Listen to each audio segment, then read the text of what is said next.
Greetings, Mr. Hans. How are you doing, man? I'm doing good, my brother. How are you? I'm all right. Welcome to Live Talk. Thank you so much. It's honestly a privilege and a pleasure to be part of this platform. It has been a couple of months ever since you arrived here in Thailand, but already you are making Yeah. headlines and many people already recognizing you in Thailand. Yet it's only been a few months.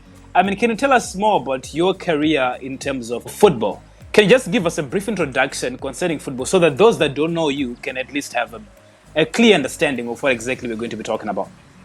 All right. Good evening, ladies and gentlemen, and everybody that is watching. My name is Hanssen.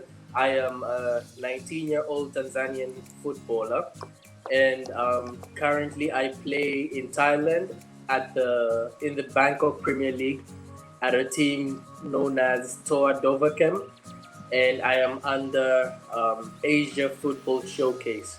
Anybody who knows you can really testify some of the qualities that you've exuded over the time.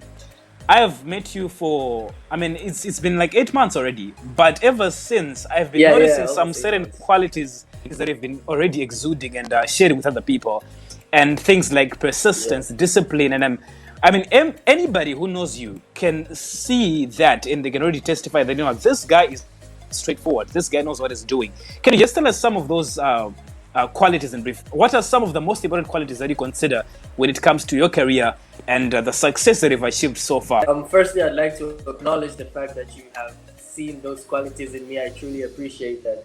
And secondly, I would say, especially for the career path that I'm taking, you're African as well. So, whenever we go to tell our African parents that, okay, I want to become a professional footballer, you know already what you're going to receive from them.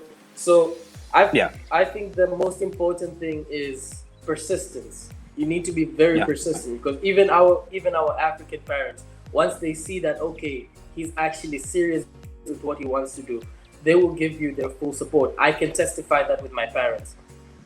Even my older brother. My older brother is the best example. I'll talk about him later on. But then persistence, it's one of the most important qualities. Once you have the persistence, you need to have the work ethic.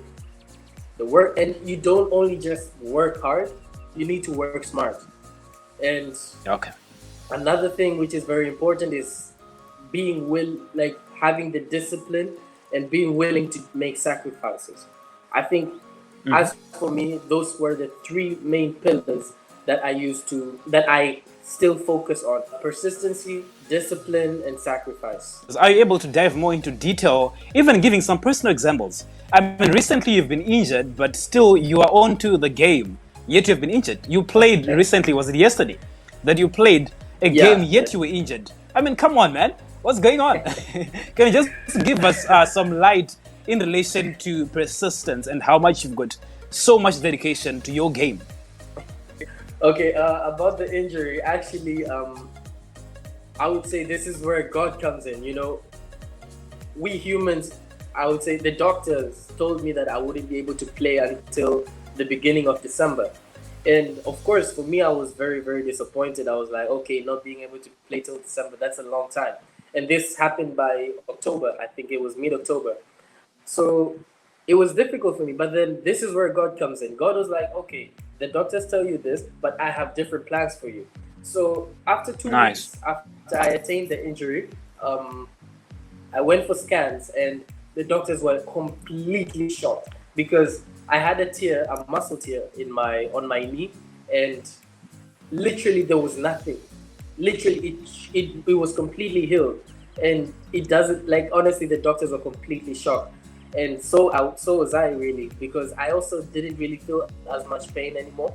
And I started light work around last week, and yesterday I was able to play full 90 minutes. And this is just, again, persistency, because even during the time that I was injured, despite the fact that I did want to go and play, I had to be persistent, as in, like, okay, I need to stay and do what the doctors have told me to do. Which is also a difficult thing, especially if you're a footballer. But I really thank God. I'm doing well so far, and with the persistency, I would like to give an example. I would actually talk about my whole rise as a footballer. I Yes, started please. playing when I was like, I think I was 5 years old, I think. And the first time I played football, it was on a concrete surface, and it wasn't even with an actual soccer ball. It was with a plastic bottle, and we filled it up with sand, and it was like on a concrete surface. It was at school, and yeah, and I remember I was playing there, and I think my shoes, my school shoes, they ended up like burning out because again it was on concrete, and I used to play like almost every day. So I started rising like that, and I think by the time I was in third grade, I was called up to play for my school team. And mind you, by then I was like a very short boy. I was a very small boy, and I was being called to play with like the grade sevens, who are by the time for me they were like the big guys. So yeah, at that time, honestly, for me, it was just having fun. Just having fun. Got to a Hmm. point where I think this started around 2015, where now this is where I started experiencing challenges as a footballer, and it was loss of form and injuries. I had so many injuries that I've experienced along the way, but again, I was very persistent. I knew what I wanted, and I didn't really let the fact that, because the loss of form, it's not like, okay, I didn't play well in 1 out of 3 games or 1 out of 4 games. It was literally every single game I was playing poorly. I was I had very low Yeah. confidence whenever I was on the field, and it was very difficult for me because I would say, okay, I want to become a footballer, and then when the people that I tell I want to become a footballer come to see me play, they see something totally different, and it was so difficult for me to get people's support. But then again, persistency. I was very persistent. I knew what I wanted. I had my vision in my head, and I knew where I wanted to go. And I knew that I can't just sit down and complain that, okay, I'm not confident, I can't do this and whatnot. I was like, okay, what are my problems? My problem number one is confidence. I don't have confidence. Number two, it's fitness. Number three is technical ability. So it's all these things. I had to firstly draw them, like I have these problems, and I had to address them. So I started like working on my mental health. I started, I actually remember I used to jump over a wall to get into a soccer field to train, because that field was a private field, right? And I used to jump over the wall, and I would just like have 2, 3 balls, and I would train there every time. And I remember one specific situation that happened. The owner of the field, she came and she saw me, and this happened in 2018, if I'm not mistaken. And she was a white lady, and I wasn't even in my home country at that point. So she was like, if I see you next time, I'm gonna call the police on you. So funny enough, the next week I was back. I was there again, and I was just training and training and training. And I said to myself that if it happens, the police do come, I jump over the wall and run. For me, it's mainly for me it's persistency, really. Throughout the conversation, you've highlighted the fact that you knew what you really wanted. I mean, there are some times, Yes. man. Let's be real. There are some times when you're working towards something, but you are not. I mean, you might be putting a lot of work into it, but at the same time, you may not be seeing the Yeah. results there and there. And sometimes you may not even been sure Yeah. that this is the thing. How do you sustain yourself in Yeah. such times where there's great uncertainty? When you don't know if what you're doing is the right thing, it is the thing that you actually code or created to do. How then do you cope up with that pressure or those questions that may come in your mind when things are just not adding? Um. Again, the answer is simple. For me, I would say my answer is God. I'm a Christian. I believe in God, and it was during those moments I really I had to have immense faith, I would say, and that immense faith honestly came from God, of course. And but then, despite the fact of God was there, you had to put in your own work ethic, and you had to stay patient. Again, as I said, you have your vision in your mind Yeah. that nobody will be able to see. No one will be able to see your vision but you.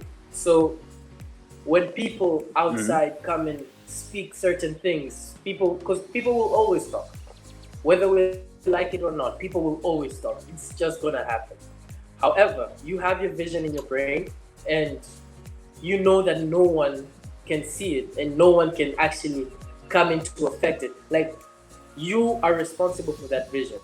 So with the vision, once things are not, going the way you want them to go, you just need to be patient. You need to be patient. You need to have faith that, okay, I still have this vision and I know where I'm going. Things might be difficult right now, but eventually they're gonna, like, I'm gonna rip what I saw, like what I've been working for all these years. Eventually it's gonna, I'm gonna get the success of what I've been working for. Despite the fact that I'm actually Tanzanian, I lived in Namibia, right? Go ahead. Sorry, go ahead. when when I was in Namibia, I was, I would say, at my lowest point as a footballer. I was at my very, very lowest point, and yeah, everyone was saying whatever they had to say, because I wasn't really performing, and this was like in 3 years, in a period of 3 years that I lived in Namibia. I wasn't really performing at the heights that I believe I could, So again, I had to be patient. I had to be firm, and I had to be persistent, and I had to keep the faith that, okay, I have this vision in my head. I pray to God for it. I pray for it, and I keep my faith and I stay patient that, okay, my time will come. My time will come. So yeah, like right now, the people back from Namibia, they see all I've been able to, the growth that I've made so far, and I've been receiving so many messages of congratulations and whatnot. But then, mind you, these are the same people that spoke ill about me back in 2017 when I was, performing horribly. You get what I'm trying to say? So again, it's just persistence. You just, need to be persistent. Wow, thank you very much, man. I wish you all the best in your next games that are upcoming. But as we conclude, what would be your last words of advice to other young people out there that are trying to pursue whatever that they're pursuing in different arenas of their lives? One thing that I feel like every young person can take from what I have been able to go through is the 3 pillars that I've mentioned above earlier. I mean, which are persistency, faith, and sacrifice. Persistency, faith, discipline, and sacrifice. Discipline and sacrifice, I feel like that's one point on its own. So if you have a vision, you have a dream, no matter how big it is, no matter how crazy it is, no matter how much people are gonna say that it's impossible for someone that comes from a certain place to achieve such a dream, I think it's important for you to be persistent with it. And once you're persistent with it, you need to keep the faith that, okay, I believe that I'm going to achieve the vision that I have.